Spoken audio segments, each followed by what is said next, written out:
ರಮ್ಯಾ ರಮ್ಯಾ ರಮ್ಯಾ ರಮ್ಯಾ ಲೇ ರಮ್ಯಾ ಅಮ್ಮ ಓಯ್ ಅಮ್ಮ ಯಾಕೆ ಯಾಕೆ ರಚಿಂಗ್ ಕಿರಿಸ್ತಾ ಇದೆಯಾ? ಅಲ್ಲ ನಾನು ಹೇಳಿದ್ದೆ ತಾನೆ ನಿಮಗೆ, ನನ್ನ ಮಗಳನ್ನ ಈಚೆ ಕಡೆ ಕಳಿಸ್ಬೇಡ ಅಂತ ಮನೆಗೆ ನೋಡ್ಕೊಳ್ಳಿ ಅಂತ ಹೇಳ್ಬಿಟ್ಟು ನಾನು ಈಚೆ ಕಡೆಗೆ ಹೋಗ್ಬಿಟ್ಟು ಬರೋ ಅಷ್ಟೊತ್ತಿಗೆ ಆಗಲೇ ನೀನು ಅವಳನ್ನ ಬಿಟ್ಬಿಟ್ಟು ಕಳ್ಸಿದಿರಲ್ಲ. ಎಲ್ಲ ಅಳಬಿದ್ದೋದ್ಲ ಅವಳು. ಇವನಿ ಅಲ್ಲ ರೂಮಗೆ ಕುಂತ್ಕೊಂಡಿದ್ಲು, ನಾನು ಮಾತಾಡಿಸ್ದೆ ಅವಾಗೇನೆ ಬಾರೆ ತಿನ್ನು ರವೆ ಉಂಡೆ ಮಾಡಿದ್ದೀನಿ ಅಂತ ಹೇಳಿದಕ್ಕೆ ಹ್ಞೂ ಸರಿನಜ್ಜಿ ತಿಂತೀನಿ ಕೊಡಜ್ಜಿ ನನ್ನ ಫೇವ್ರೇಟು ಅಂತ ಹೇಳ್ಬಿಟ್ಟು ಇಸ್ಕೊಬಿಟ್ಟು ಸರಿನಜ್ಜಿ ಅಂತ ಕುಂತ್ಕೊಂಡು ತಿಂತಿದ್ಲು ಕಣಮ್ಮಿ. ನಾನು ನೋಡಿದೆ ಸರಿ ಬಿಡು ಅಂತ ಹೇಳ್ಬಿಟ್ಟು ಅಲ್ಲಿ ನೀರು ಬಿಟ್ಟಿದ್ರು, ಹೋಗಿ ನೀರು ನೋಡೋಣ ಏನಾಗಾಯ್ತು ಅಂತ ಹೋಗಿ ನೋಡೋ ಅಷ್ಟೊತ್ತಿಗಾಗಲೇ ನೀನು ಇಲ್ವೇ. ನಾನು ನಿನ್ನ ಕೂಗಿದ್ದಕ್ಕೆ ಆಗ ಬಿನ್ಗೆ ಅಲ್ಲೇ ಇಕ್ಬಿಟ್ಟು ಓಡ್ ಬಂದೆ ನಾನು, ಏನಾಯ್ತು ಅಂತ ಹೇಳ್ಬಿಟ್ಟು. ಅಲ್ಲಮ್ಮಿ ಮನೆ ಕ್ಯಾಮಿನೂ ಮಾಡಿದ್ದ ನಿನ್ನ ಮಗಳು ನೋಡ್ಕೊಳಕ್ಕಾಯ್ತದೆ ನಮ್ಮಿ, ನೀನೇ ಹೇಳು. ಅಯ್ಯೋ ಅಮ್ಮ, ಆ ಮನೆಯೊಳಗದು ಏನು ಬಂತೋ ದೊಡ್ಡ ರೋಗನ ಆ ಕಾಣೆ ಕಣಮ್ಮ, ಏನು ಮಾಡೋದು ಅಂತನೇ ಗೊತ್ತಾಯ್ತಿಲ್ಲ. ಅಲ್ಲ ಕಣಮ್ಮ, ಮಹಾ ಗೊತ್ತಾಗದಿದ್ದಂಗೆ ವಿಚಾರಣೆ ಎಷ್ಟು ದಿನ ಅಂತ ಮಾಡಿ ಇಕ್ಕಳಕ್ಕಾಯ್ತದೆ, ನೀನೇ ಹೇಳು. ಏನಾರ ಮಾಡಿ ನೋಡಬೇಕು ಅಮ್ಮ, ಅರ್ಜೆಂಟಾಗಿ ಮದುವೆ ಮಾಡಿ ಮುಗಿಸ್ಬಿಡ್ಬೇಕು ಕಣಮ್ಮ. ಈ ದೇವಸ್ಥಾನದಾಗೆ ನೀ ತಾಳಿ ಕಟ್ಟಿಸ್ಬಿಡ್ತೀನಿ ಕಣಮ್ಮ ನಾನಂತೂ. ಯಾಕಂದರೆ ನನಗೆ ನನ್ನ ಮಗಳು ಜೀವನ ಮುಖ್ಯ ಅಷ್ಟೇ. ಏನೋ ಮುಂದಕ್ಕೆ ಸೊರೈತಾಳೆ ಅಂತ ಅನ್ನಿಸ್ತದೆ. ಎಲ್ಲಿ ಹೋಗಿರ್ಬೋದ ಮನೆಯಾಳಿ, ಹೊಲ್ತಕ್ಕೇನಾರ ಹೋಗೋಳ ಅಂತ ಹೇಳ್ಬಿಟ್ಟು. ಏನೋ ಕಣಮ್ಮಿ, ಕಾರೇನು ಇಲ್ಲೇ ಐತೆ, ಕಾರ್ ಎತ್ಕೊಂಡು ಹೋಗಿಲ್ಲ. ನಿನ್ನ ಮಗನೂ ಇಲ್ಲೇ ಅಡ್ಡಾಡ್ತಿದ್ದ, ನಿನ್ನ ಮಗನೂ ಕಾಣೆ ಎಲ್ಲೋದ್ನು ಅಂತ. ಏನೋ ನಿನ್ನ ಮಗನ ಜೊತೆ ಏನಾರ ಹೋಗಿದ್ಲೋ, ಇಲ್ಲಾಂದರೆ ಸುಮ್ಮನೆ ಹೊಲ್ತಕ್ಕೆ ನಡ್ಕೊಂಡು ಹೋಗ್ಬಿಟ್ಲು, ನನಗೆ ಗೊತ್ತಿಲ್ಲ. ಬೇಕಾದ್ರೆ ನೋಡಿ ಹೊಲ್ತಕ್ಕೆ ಒಂದು ಹೆಜ್ಜೆ ಹೋಗ್ಬಿಟ್ಟು ನೋಡ್ಕೊಬಿಟ್ಟು ಬರೋನಿ. ಅಲ್ಲ ಏನಾರು ಹೆಚ್ಚು ಕಮ್ಮಿ ಮಾಡ್ಕೊಬಿಟ್ರೆ ಅಂತ ಹೇಳ್ಬಿಟ್ಟು. ಅವಳು ಹೆಚ್ಚು ಕಮ್ಮಿ ಮಾಡ್ಕೊಳ್ಳೋದೆ, ಅವಳೆಲ್ಲಾರು ಹೆಚ್ಚು ಕಮ್ಮಿ ಮಾಡ್ಕೊತಾಳೆ, ಇನ್ನೂ ಮಾಡಿಸ್ತಾಳೆ ಅಷ್ಟೇ. ನಮಗೇನಿ ಅವಳು ಹೆಚ್ಚು ಕಮ್ಮಿ ಮಾಡ್ಕೊಳ್ಳೋ ಅಂತ ಆಸನಿ ಅಲ್ಲ. ಇರು ನೋಡಿ ಹೋಗ್ಬಿಟ್ಟು ಹೊಲಗಿಲೆಲ್ಲ ನೋಡ್ಕೊಬಿಟ್ಟು ಬರೋನಿ. ಅದು ಎಲ್ಲಿ ಬಿದ್ದವಳು ನೋಡನಿ, ಬಾ ಹೋಗನಿ. ಇರು ಬಿಂಗೆ ಒಳಗಡೆ ಇಟ್ಬಿಟ್ಟು ಬರ್ತೀನಿ. ಛೇ, ನಿಮ್ಮ ಅಪ್ಪ ಅಮ್ಮ ಎಂತ ಕೆಟ್ಟವರು, ಲವ್ ಮಾಡ್ತಾ ಇದೀಯಾ ಅದು ಇದು ಅಂತ ಹೇಳಿದ್ರು ಕೇಳಿಸ್ಕೊಳ್ತಿದ್ದಂಗೆ ಓಡಾಡ್ತಾರಲ್ಲ. ಅವ್ರಿಗೇನು ಇಷ್ಟನೇ ಇಲ್ವಾ? ನೀನು ಚೆನ್ನಾಗಿರೋದು ಅವ್ರಿಗೆ ಇಷ್ಟ ಇಲ್ಲ ಅಂತ ಅನ್ಸುತ್ತೆ. ಮಮ್ ಇವಾಗ ಏನು ಮಾಡೋದು ಅಂತ ಹೇಳ್ಬಿಟ್ಟು ನೀನೇ ಹೇಳು. ಪಾಪ ಇವಳು ಇಷ್ಟೊಂದು ಇಷ್ಟಪಡ್ತಾಳೆ, ನನ್ನ ಬಿಟ್ಟು ಇವಳು ಬದುಕಿರಲ್ಲ. ಆದರೆ ಏನು ಮಾಡ್ತೀಯಾ, ಇವ್ರ ಅಪ್ಪ ಅಮ್ಮ ಬೇರೆ ಒಪ್ತಿಲ್ಲ. ಈಗ ನೀನು ಏನು ಮಾಡಬೇಕು ಅಂತ ಅನ್ಕೊಂಡಿದ್ಯಾ? ನನಗೆ ಏನು ಮಾಡಬೇಕು ಅಂತಲೇ ಅರ್ಥ ಆಗ್ತಿಲ್ಲ. ನಾನು ನಿನ್ನ ಜೊತೆನೇ ಇರಬೇಕು ಅಂತ ಅನ್ನಿಸ್ತೈತೆ. ನೀನು ನಿಮ್ಮಮ್ಮ ಎಲ್ಲರೂ ಎಷ್ಟು ಒಳ್ಳೆಯವರು. ನನಗೆ ನಿಮ್ಮಂಥವ್ರ ಜೊತೆನೇ ಇರಬೇಕು ಅಂತ ಆಸೆ. ನಮ್ಮಮ್ಮ ನಮ್ಮ ಅಜ್ಜಿ ಸರಿ ಇಲ್ಲ, ನನ್ನೇ ರೂಮ್ಗೆ ಹಾಕೊಂಡು ಕೂಡ ಹಾಕ್ತಾರೆ. ಈಗಲೂ ಅಷ್ಟೇ ನೀನು ಮೆಸೇಜ್ ಮಾಡಿದ್ದಕ್ಕೆ ಓಡೋಡಿ ಬಂದೆ. ಸದ್ಯ ನಮ್ಮಮ್ಮ ಯಾರೂ ಮನೇಲಿರಲಿಲ್ಲ. ಏನಾದರೂ ಇದ್ದುಬಿಟ್ಟಿದ್ರೆ ಮತ್ತೆ ನನ್ನ ಇಲ್ಲಿಗೆ ಬರೋಕ್ಕೆ ಬಿಡ್ತಾನೂ ಇರಲಿಲ್ಲ. ನನ್ನ ಟೈಮೇ ಸರಿ ಇಲ್ಲ. ನನ್ನ ತಮ್ಮ ನನಗೆ ಸಿಗ್ತಾನೆ ಸಹಾಯ ಮಾಡ್ತಾನೆ ಅಂದರೆ ಅದೆಲ್ಲ ಅಲ್ಕೊಂಡು ಓಡಾಡ್ತಾವನೋ ನನಗಂತೂ ಗೊತ್ತಿಲ್ಲ. ಈಗ ಯಾರ್ದಾದ್ರೂ ಸಹಾಯ ತಗೊಂಡು ಬರಬೇಕಿತ್ತು, ಯಾರಿಗೂ ಹೇಳ್ದಂಗೆ ಈಗ ಓಡಿ ಬಂದುಬಿಟ್ಟಿದ್ದೀನಿ. ಈಗೇನಾದ್ರೂ ನಾನು ಹಿಂಗೆ ಬಂದಿದ್ದೀನಿ ಅಂತ ಗೊತ್ತಾಗ್ಬಿಟ್ರೆ ಮತ್ತೆ ನಮ್ಮಮ್ಮ ಹಿಡ್ಕೊಂಡು ಚೆನ್ನಾಗಿ ಹೊಡಿತಾರೆ. ಆಂಟಿ ಏನಾದರೂ ಮಾಡಿ ಆಂಟಿ, ಏನಾದರೂ ಮಾಡಿ ನಮಗೆ ಸಹಾಯ ಮಾಡಿ ಆಂಟಿ. ನಿಮ್ಮಂಥ ಅಮ್ಮನ ಪಡೆಯೋಕ್ಕೆ ಪುಣ್ಯ ಮಾಡಿರಬೇಕು. ಆದರೆ ಏನು ಮಾಡ್ತೀರಾ, ನಾನಂತೂ ದೊಡ್ಡ ಪಾಪ ಮಾಡಿಬಿಟ್ಟಿದ್ದೀನಿ. ಛೇ, ನಿಮ್ಮಮ್ಮ ಎಂತೂ ಕಟ್ಟುಗಳಿರಬೇಡ. ನೋಡು, ನಿನ್ನ ನೋಡಿದ್ರೆ ನನಗೆ ಅಯ್ಯೋ ಅಯ್ಯೋ ಅಂತ ಅನ್ನಿಸ್ತೈತೆ. ಏನು ಮಾಡೋಕ್ಕಾಗುತ್ತೆ? ನಾನೇನಾದರೂ ಒಂದು ನಿರ್ಧಾರ ಮಾಡ್ತೀನಿ, ಸುಮ್ಮನಿರು. ನಿಮ್ಮ ಅಪ್ಪ ಅಮ್ಮನ ಒಪ್ಸೆ ಮದುವೆ ಮಾಡ್ಕೊಳ್ಳೋಣ ಅಂತ ತುಂಬ ಆಸೆ ಪಟ್ಟಿದ್ದೆ. ಆದರೆ ನಿಮ್ಮ ಅಪ್ಪ ಅಮ್ಮ ಒಪ್ಕೊಳ್ಳೋ ಅಂತ ಇದರಲ್ಲಿಲ್ಲ. ನಿನ್ನ ಬೇರೆಯವರು ಕೊಟ್ಟು ಮದುವೆ ಮಾಡ್ತಾವ್ರೆ ಅಂತಂದರೆ ನೀನು ಯೋಚನೆ ಮಾಡಬೇಡ. ನೋಡು, ಹೆಂಗಾದರೂ ಮಾಡಿ ನಿಮ್ಮಿಬ್ಬರು ಮದುವೆ ಮಾಡಿಸೋ ಜವಾಬ್ದಾರಿ ನಂದು. Thank you aunty, thank you so much aunty. ನಿಜವಾಗೂ ಎಲ್ರಿಗೂ ನಿಮ್ಮ ಥರ ತಾಯಿನೇ ಸಿಗಬೇಕು. ನಿಜವಾಗೂ ನಮ್ಮಮ್ಮ ಎಷ್ಟು ಕಟ್ಟುಗಳು ಗೊತ್ತಾ. ಯಾವನೋ ಹೊಳೆ ಓಪ್ಲೆಸ್ ಫೆಲೋ ಅವನು ಕೊಟ್ಟು ಮದುವೆ ಮಾಡಬೇಕು ಅಂತ ಹೇಳ್ಬಿಟ್ಟು ಎಷ್ಟೆಲ್ಲನೂ ನಿರ್ಧಾರ ಮಾಡ್ಕೊಂಡ್ಬಿಟ್ಟವ್ರೆ ಗೊತ್ತಾ.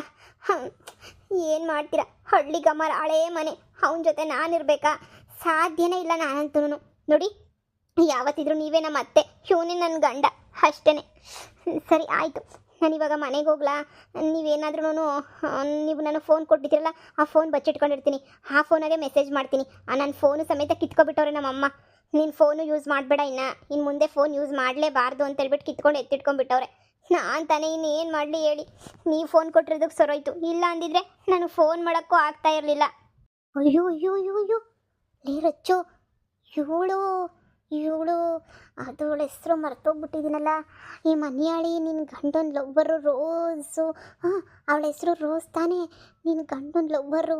ಅಯ್ಯೋ ಅಯ್ಯೋ, ಆಸ್ತಿ ಎಲ್ಲ ಕಿತ್ಕೊಂಡು ಇವಳನ್ನ ಈಚೆ ಕಡೆಗೆ ತಳ್ಳಿ ಸರಿಯಾಗಿ ತದ್ಕಿದ್ವಲ್ಲ. ಒಂದು ಸಲ ಪದ್ದು ಮಗಳನ್ನೆಲ್ಲ ಕಿಡ್ನಾಪ್ ಮಾಡಿಸಿದ್ಲಲ್ಲ, ಇವಳೇ ತಾನೇ ಅವಳು. ಇಲ್ಲ ನಾವೇನಾದರೂ ಕನ್ಫ್ಯೂಸ್ ಏನಾದರೂ ಮಾಡ್ಕೊತಾ ಇದ್ದೀವ ಏನೇ? ಇವಳೇ ನಿನ್ನ ಗಂಡನ ಲವ್ವರೇ ತಾನೇ ಇವಳು? ಅದನ್ನು ಯೋಚನೆ ಬೇರೆ ಮಾಡಬೇಕೇನಮ್ಮ. ಇವಳೇನೆ ಇಷ್ಟು ದಿನ ಎಲ್ಲಿದ್ಲು, ಈಗ ಇದ್ದಕ್ಕಿದ್ದಂಗೆ ಹೆಂಗೆ ಬಂದ್ಲು? ಇವಳಿಗೂ ನನ್ನ ಮಗಳಿಗೂ ಏನು ಸಂಬಂಧ? ಅಮ್ಮ, ಹಂಗಾರೆ ನನ್ನ ಮಗಳು ಲವ್ ಮಾಡ್ತಾ ಇರೋದು ಇವಳು ಮಗುನ್ನೇನಾ? ಇಷ್ಟು ದಿನ ಒಂದು ದಿನಕ್ಕೂ ಕಾಣಿಸ್ಕೊಂಡಿಲ್ಲ. ನಮ್ಮ ಮೇಲೆ ಸೇಡ್ ತೀರಿಸ್ಕೋಬೇಕು ಅಂತ ಹೇಳ್ಬಿಟ್ಟು ನನ್ನ ಮಗಳನ್ನ ಬುಟ್ಟಿಗೆ ಹಾಕ್ಕೊಂಡು ಇಷ್ಟೆಲ್ಲ ಮಾಡ್ತಾವಳೆ ಅಂತ ಅನ್ನಿಸ್ತಾ ಇತ್ತು ನನಗಂತೂ. ಅಲ್ವಾ? ನಾನು ಮಾತ್ರ ಇದನ್ನ ಜಾಸ್ತಿ ಆಗಕ್ಕೆ ಬಿಡಬಾರ್ದು ಅಮ್ಮ. ಏನಾದರೂ ಮಾಡಿ ನನ್ನ ಮಗಳನ್ನ ಬೇಗ ಮದುವೆ ಮಾಡಿಬಿಟ್ಟು ಮನೆಗೆ ಕಳಿಸ್ಬಿಡ್ಬೇಕು. ಇಲ್ಲ ಅಂತಂದರೆ ಇವಳು ರೋಸು ನನ್ನ ಸಂಸಾರನ ಮುಳುಗಿಸಿ ಬೀದಿಗೆ ತಂದುಬಿಡ್ತಾಳೆ ಅಮ್ಮ. ಏನಾದರೂ ಒಂದು ಮಾಡಲೇಬೇಕು ಇವಾಗ. ಥು, ಎಂಥ ಕರ್ಮ ಮಗಳೇ, ಎಲ್ಲ ಮುಗ್ದೋಯ್ತು ನೆಮ್ಮದಿಗಿದೆಯಾ ಅಂತ ಅಂದ್ಕೊಂಡ್ರೆ ಇವಳು ಯಾವ ಕಡೆಯಿಂದ ವಕ್ರಿಸ್ಕೊಂಡ್ಲು. ನಿನ್ನ ಮಗಳನ್ನೇ ಇವಳು ಬುಟ್ಟಿಗೆ ಹಾಕೊಂಡವಳೆ ಅಂತಂದರೆ ಇವಳು ಹಳೇದು ವೇಸನ ಮರ್ತಿಲ್ಲ, ಹಳೇದು ವೇಸನ ಸಾಧಿಸೋಕ್ಕೆ ಅಂತಲೇ ಇಷ್ಟೆಲ್ಲ ಮಾಡ್ಕೊಂಡು ಇಷ್ಟು ದಿನ ನಿಮ್ಮನ್ನೇ ಒಬ್ಸರ್ವ್ ಮಾಡ್ಕೊಂಡು ಎಲ್ಲೋ ಕುಂತಿದ್ಲು ಅನ್ನಿಸ್ತದೆ. ಏನು ಮಾಡ್ತಿದ್ದೀರಾ, ಎಲ್ಲಿದ್ದೀರಾ, ನಿನ್ನ ಮಕ್ಕಳು ಯಾರು, ನಿನ್ನ ಮಗ ಯಾರು, ನಿನ್ನ ಮಗಳು ಯಾರು ಅಂತ ನೋಡ್ಕೊಬಿಟ್ಟು ಇಷ್ಟು ದಿನವೂ ಇಷ್ಟೆಲ್ಲ ಮಾಡಿಸಿದ್ಲು ಅಂತ ಅನ್ನಿಸ್ತದೆ. ನನಗೂ ಹಂಗೆ ಅನ್ನಿಸ್ತೈತೆ ಕಣಮ್ಮ. ನೋಡು, ನಿಮ್ಮಮ್ಮ ದೊಡ್ಡ ಚೀಟರ್, ನಿಮ್ಮಮ್ಮನೇ ದೊಡ್ಡ ಫ್ರಾಡ್. ಹಾಂ, ನಿಮ್ಮಮ್ಮನೇನೆ ಏನೆಲ್ಲ ಕೆಲಸ ಮಾಡಿದರೆ ಗೊತ್ತಾ? ಮಮ್ಮಿನ ಕೇಳು, ಒಂದ್ಸಲ ಮಮ್ಮಿನ ಕೇಳು, ಎಷ್ಟೆಲ್ಲ ಫ್ರಾಡ್ ಕೆಲಸ ಮಾಡಿದ್ದಾಳೆ. ಯಾರನ್ನೋ ಲವ್ ಮಾಡಿ ಏನೇನೋ ಮಾಡಿ ನಮ್ಮಮ್ಮಂಗೆ ಗೊತ್ತಿರಲಿಲ್ಲ, ಈಗ ಗೊತ್ತಾಗ್ಬಿಟ್ಟಿದೆಯಂತೆ ನಿಮ್ಮಮ್ಮ ಯಾರು ಅಂತ. ದೊಡ್ಡ ಫ್ರಾಡ್ ನಿಮ್ಮಮ್ಮ. ಅಂಥ ಫ್ರಾಡು ಲೆಕ್ಕ ಹಾಕು. ನಿನಗೇನೇ ಹೊಡೆದು ಬಡ್ದು ರೂಮಲ್ಲಿ ಕೂಡಾಕವ್ರೆ ಅಂತಂದರೆ ನನಗಂತೂ ದೇವರನ್ನೇ ಬೇಜಾರಾಗ್ತಾಯಿತ್ತು ನನಗಂತೂ. ನೋಡು, ಬರ್ತೀಯಾ ನನ್ನ ಜೊತೆ ಬಂದುಬಿಡು. ಇಲ್ಲ ಅಂದರೆ ನಿಜವಾಗೂ ನಿಮ್ಮಮ್ಮ ಇಲ್ಲೇ ಯಾವನ ನಾನೊಬ್ಬ ಹಳ್ಳಿ ಗಬಾರನ್ನು ಕೊಟ್ಬಿಟ್ಟು ಇವಾಗ ಮದುವೆ ಮಾಡ್ತಾರಲ್ಲ, ಅವನ್ನೇ ಮದುವೆ ಮಾಡ್ಕೊಂಡು ಜೀವನ ಎಲ್ಲ ಕೊರಗಬೇಕಾಗ್ತದೆ. ನೋಡು, ನಿನಗೆ ಒಂದು ಆಪ್ಷನ್ ಕೊಡ್ತಾ ಇದ್ದೀನಿ, ಒಂದೇ ಆಪ್ಷನ್ನು. ಇದೇ ಬಟ್ಟೆಗೆ, ಹುಟ್ಟು ಬಟ್ಟೆಗೆ ಬರ್ತೀಯಾ, ನನ್ನ ಜೊತೆ ಬಂದುಬಿಡು. ಮುಂದಿದ್ದು ಬೇಕಾದರೆ ನಾವೇ ನೋಡ್ಕೊಳ್ಳೋಣ. ನಿಮ್ಮಮ್ಮಂಗೆ ಸರಿಯಾಗಿ ಬುದ್ಧಿ ಕಲಿಸೋಣ. ನೀನು ಯೋಚನೆ ಮಾಡಬೇಡ, ನಿಮ್ಮಮ್ಮಂಗೆ ಸರಿಯಾಗಿ ಬುದ್ಧಿ ಕಲಿಸ್ಬೇಕು. ಹಾಂ, ನನಗೂ ನಮ್ಮ ಅಮ್ಮನ ಮೇಲೆ ಜಾಸ್ತಿ ಸಿಟ್ಟೈತೆ. ನಮ್ಮಮ್ಮಂಗೆ ಚೆನ್ನಾಗಿ ಹೊಡೆದಾಕಬೇಕು ಅನ್ನೋಷ್ಟು ಸಿಟ್ಟೈತೆ. ಏನು ಮಾಡ್ತೀಯ, ನಮ್ಮಪ್ಪ ನನ್ನ ಲವ್ಗೆ ಸಪೋರ್ಟ್ ಮಾಡ್ತಾರೆ ಅಂತ ಅಂದ್ಕೊಂಡಿದ್ದೆ. ಆದರೆ ನಮ್ಮಮ್ಮ ಸಪೋರ್ಟ್ ಮಾಡಲಿಲ್ಲ, ನಮ್ಮಪ್ಪನೂ ಸಪೋರ್ಟ್ ಮಾಡಲಿಲ್ಲ.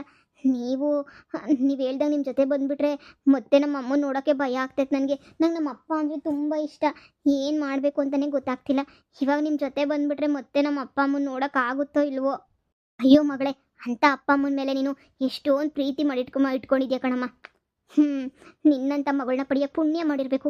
ನನಗೇನಾದರೂ ನಿನ್ನಂಥ ಒಳ್ಳೆ ಮಗಳಿದ್ದಿದ್ರೆ ನಾನಂತೂ ಏನು ಇಷ್ಟಪಡ್ತಾಳೋ ಅದನ್ನು ಕೊಟ್ಬಿಟ್ಟು ನೀಟಾಗಿ ನೋಡ್ಕೋತಾ ಇದ್ದೆ. ಈ ಥರ ಮಾತ್ರ ಹಿಂಸೆ ಕೊಡ್ತಾ ಇರಲಿಲ್ಲ. ನಿಮ್ಮ ಅಪ್ಪ ಅಮ್ಮನ ಮೇಲೆ ನೀನು ಎಷ್ಟು ಪ್ರೀತಿ ಇಕ್ಕಿದ್ರು ನೋಡು ನಿನಗೆ ಎಂಥ ಗತಿ. ಅಯ್ಯೋ, ಕಿತ್ತೋದು ಮನೆಯಲ್ಲಿನ ತಗೊಬಂದು ಅಮ್ಮ ಹಿಂಗೆ ಬಿಟ್ರಾಗಕ್ಕಿಲ್ಲ. ನೋಡ್ದ ನನ್ನ ಮ್ಯಾಲೆ ಆವಾಗಲೇ ಎತ್ತುಗಡ್ತಾವಳೆ. ಅಂದರೆ ಇವಳೆಲ್ಲ ಸೇರ್ಕೊಂಡು ಒಳ್ಳೆ ಪ್ಲಾನ್ ಮಾಡಿಬಿಟ್ಟವಳೆ ಕಣಮ್ಮ. ನಿಜವಾಗೂ ನಾನೊಂದು ಚೂರು ಯಾಮರಿದ್ರೂ ಅಷ್ಟೇ, ಇವಳನ್ನ ಕಟ್ಕೊಂಡ್ರದ ಏನೋ ನನಗೇನೋ ಅದೃಷ್ಟಕ್ಕೇನೋ ಇವಳು ಯಾರನ್ನ ಲವ್ ಮಾಡ್ತಿರೋದು ಅಂತ ಇವಾಗ ಗೊತ್ತಾಯಿತು. ಇಲ್ಲ ಅಂತ ಹೇಳ್ಬಿಟ್ಟಿದ್ರೆ ಮಗುಗೇನೋ ನಾನು ನಿಶ್ಚಿತಾರ್ಥ ಮಾಡಿರಲಿಲ್ಲ ಅಂದಿದ್ರೆ ಇಷ್ಟೊತ್ತಿಗಾಗಲೇ ಇವಳು ಓಡೋಗಿರೋಳು. ಇವಳು ನನ್ನ ಆಸ್ತಿ ಹೊಡೆಯೋಕ್ಕೆ ಅಂತಲೇ ತುದಿಗಾಲಾಗಿ ನಿಂತ್ಕೊಂಡವಳಲ್ಲ, ಇಷ್ಟೊತ್ತಿಗೆ ಆಸ್ತಿನೂ ಆಗಲೇ ಕಿತ್ಕೊಬಿಟ್ಟಿರೋಳು. ನನ್ನ ಮಗಳನ್ನ ಆಸ್ತಿಗೋಸ್ಕರನೇ ಯೂಸ್ ಮಾಡ್ಕೊತಾವಳೆ ಕಣಮ್ಮ. ಇನ್ನೂ ಏನು ನಿಂತ್ಕೊಂಡು ನೋಡ್ತಾ ಇದೆಯಾ? ನೋಡಿಯೇ ಅವಳನ್ನ ಚುಟ್ಟಿಡ್ಕೊಂಡು ಹಂಗೆ ರುಬ್ಬು ಎಸ್ಬಿಡೋಣ ಲೋಪರ್ ಅಂತ ತಗೊಬಂದು. ಅಲ್ಲ, ನಿನ್ನ ಮಗಳಿಗೆ ಮೊದಲು ನೀನು ಬುದ್ಧಿ ಕಲಿಸಿಲ್ಲ ಬಾ. ನೋಡು, ನಿನ್ನ ಮಗಳು ನಿನ್ಗೆ ಯಾಕಿರ ಗೆರೆ ದಾಟ ಓಡ್ ಬಂದಿರೋದು ನೋಡು. ಹೊಸಿ ಭಯನೂ ಇಲ್ಲ. ಆಂಟಿ, ಸರಿ ಆಯಿತು, ನೀವು ಹೇಳ್ದಂಗೆ ಆಯಿತು ಆಂಟಿ. ನಾನು ನಮ್ಮ ಅಪ್ಪ ಅಮ್ಮನ ವಿಚಾರ ನನ್ನ ತಲೆನೂ ಕೆಡಿಸ್ಕೊಳ್ಳಲ್ಲ. ನಾನು ನಿಮ್ಮ ಜೊತೆನೇ ಬಂದುಬಿಡ್ತೀನಿ. ಅಂಥ 420 ಅಪ್ಪ ಅಮ್ಮ ನನಗೇನಾಗಬೇಕು? ನನ್ನ ಖುಷಿ ಬಯಸ್ತೀರಾ ಅಂತ ಅಪ್ಪ ಅಮ್ಮಗಳು ಅಪ್ಪ ಅಮ್ಮನೇ ಅಲ್ಲ, ದೊಡ್ಡ ಫ್ರಾಡ್ಸ್ ಅವರಿಬ್ರು. ಸರಿ ನಡೀರಿ, ಆಯಿತು. ಅಪ್ಪ ಅಮ್ಮನ ಬಿಟ್ಟು ಬರೋಕ್ಕೆ ಬೇಜಾರಾಗ್ತಾಯಿತ್ತು, ಅಷ್ಟು ಬಿಟ್ಟರೆ ಈಗ ನನಗೆ ಇವನ್ ಪ್ರೀತಿ ಮುಂದೆ ಏನೂ ಇಲ್ಲ. ನಡೀರಿ, ಮತ್ತೆ ಅವ್ರಿಗೆ ಗೊತ್ತಾಗ್ದಿದ್ದಂಗೆ ಈಗಲೇ ಹೊರಟೋಗ್ಬಿಡೋಣ, ಎಲ್ಲಾದರೂ ದೂರ ಹೊರಟೋಗ್ಬಿಡೋಣ. ಅವ್ರ ಸವಾಸನೇ ಬೇಡ ನಮಗೆ. ನಡೀರಿ ಆಂಟಿ.